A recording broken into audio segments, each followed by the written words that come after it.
Members of Congress will have a chance to tour one of the shelters housing the flood of illegal immigrant children coming into our country.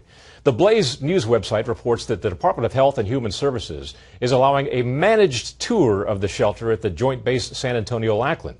An estimated 50,000 unaccompanied minors have come to the U.S. in recent months, and lawmakers are worried about their health and their safety. President Obama is expected to ask Congress for $2 billion in aid. Members of Congress have been invited to tour other facilities in other states, not all of them in border states. In fact, a United States congressman was turned away from one of those sites in Oklahoma. And that has Representative Jim Bridenstine of Oklahoma asking just what is the government hiding, if anything. And he joins us now from Tulsa. Congressman, thank you very much for joining us. Thank you for having me. I understand that you were on a visit, a pre-scheduled visit to Fort Sill, Oklahoma, meeting with the base commander there when you decided to take a bit of a detour after the meeting was done and visit this place where these immigrant children are being housed. Tell me what happened from that point on. Right. So we just drove around the facility. It was just like a military barracks, like any other military barracks, except this time there was a chain link fence, a newly built chain link fence all around it. It was obscured with cloth all the way around the fence, so you couldn't see in, nobody could see out. We drove around looking for somebody to talk to. All we wanted to do was talk to the person in charge of the facility. There were no access points, there were no gate guards, but as we drove around the second time, we saw somebody peering through the fence. I got out of the car, I explained that I represent the 1st District of Oklahoma, and that I'd like to talk to the person who runs the facility. The gentleman made a radio call. And the call came back and said that the next tour availability is July 21st. This was on July 1st, so they wanted me to wait 3 weeks. I explained to them that this is federal property and that I'm a federal representative of the people, and I'd very much like to have access to the facility. Again, I got denied. Eventually, the gentleman who ran the facility came down. He was very polite. The security was very professional as well. But it was very clear. No members of Congress, including myself, are going to have access until the 21st of July. I contacted the Deputy Director of Communications for HHS, Ken Wolf.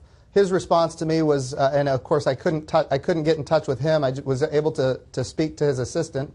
His assistant told me that he would like to talk via email. And I said, again, I am a representative of the people. So, Congressman, I'm going to interrupt you because we're getting the picture. You just were not allowed in here, and you are a United States congressman, which sort of defies logic. Any parent in this country who has a child in a daycare center, one of the warning signs is if you're not allowed to go to that daycare center unannounced, then it's probably wise not to send your kids there. Do you have any suspicion that something is going wrong in these centers?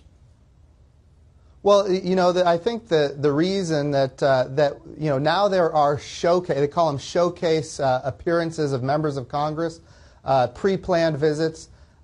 Here is the issue here. We need unfettered access. The stories of tragedy that a lot of these children have are stories of no kidding, rape, abuse. A third of the girls down at Lackland, according to Border Patrol, they have said that a third of them have been raped. Human trafficking. We're talking about adults leasing children because they believe they'll be more likely able to stay in the United States if they lease children. These are human tragedies. And Congressman, who do you blame for this human tragedy? Do you blame anyone in particular? Well, absolutely I do. The President of the United States continues to say that Congress must act. I want to be really clear. Congress has acted. The President refuses to enforce the law. The thing that is humanitarian here is to secure the southern border.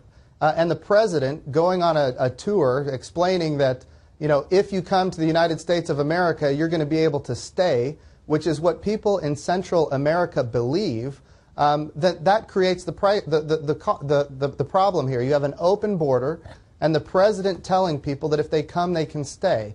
And interestingly, these aren't my reports. These are reports from officials down in Central America, Honduras, El Salvador. And I want to also be clear here. The President will tell you that the crisis is because crime and poverty are so bad in this part of the world. And I will tell you, I've spent a lot of time in El Salvador. I used to do counter-illicit trafficking operations for the Navy. Crime and poverty were bad then, and they're bad now.